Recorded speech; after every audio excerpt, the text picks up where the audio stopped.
maths, bienvenue sur ma chaîne BBB, ma bête bretonne Beyond. Aujourd'hui pour cette nouvelle vidéo, nous allons parler des 7 montagnes sacrées de Bretagne, plus particulièrement Manégoën à Guénin dans le Morbihan. Ces 7 monts sacrés de Bretagne le sont pour les druides et notamment les religions celtiques à l'époque gauloise.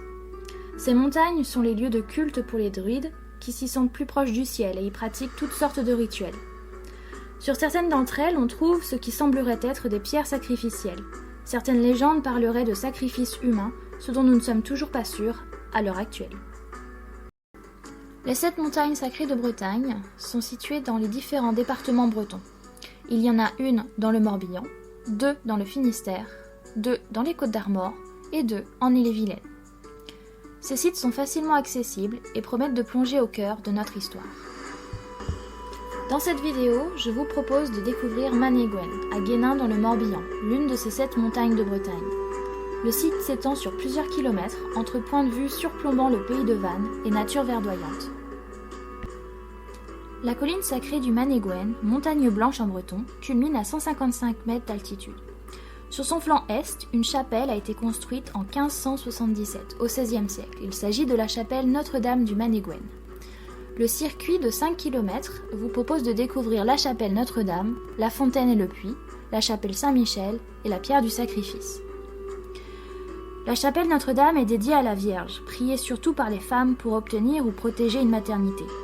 En 1840, Notre-Dame du Manégoën était connue sous le nom de Notre-Dame des Fortes.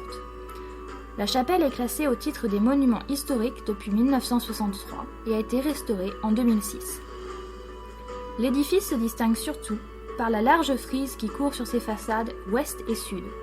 On y retrouve des éléments caractéristiques de la seconde Renaissance.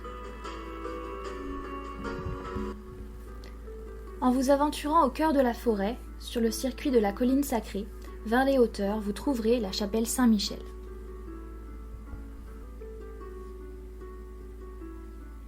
Ce promontoire christianisé porte une chapelle dédiée à Saint-Michel, archange, dont les lieux de culte ont souvent été situés sur des hauteurs, là où terre et ciel se rencontrent. Saint-Michel est l'archange guerrier chef des milices célestes. Il combat Satan, l'ange déchu et tentateur. Au Moyen-Âge, Michel est aussi celui qui pèse les âmes. En contrebas, le hameau témoigne d'une vénération locale ancienne pour Saint-Michel. La chapelle a été construite en 1783, selon une date portée sous le portail, et reconstruite à la fin du XIXe siècle. Une sculpture de l'archange se trouve à l'intérieur, elle a été réalisée en 1996. Elle représente Saint-Michel terrassant de sa lance un démon.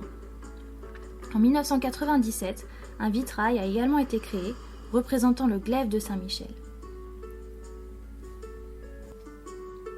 À la sortie de la chapelle, la rose des vents et l'incroyable vue dégagée vous indiqueront la position de votre lieu d'habitation.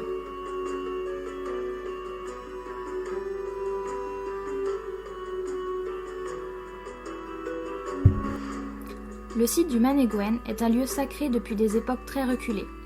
On découvre à 700 mètres vers l'ouest une pierre couchée et creusée sur laquelle, dit-on, les druides pratiquaient des sacrifices. On rapporte qu'en l'an 1300, la colline aurait été mystérieusement illuminée pendant plusieurs jours et plusieurs nuits. Le Manégoën est donc un lieu hautement symbolique, dans un cadre naturel exceptionnel, pour se reconnecter à notre Bretagne historique, religieuse ou légendaire.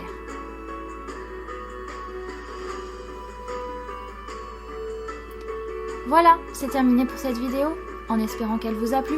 N'hésitez pas à vous abonner. Kenavo!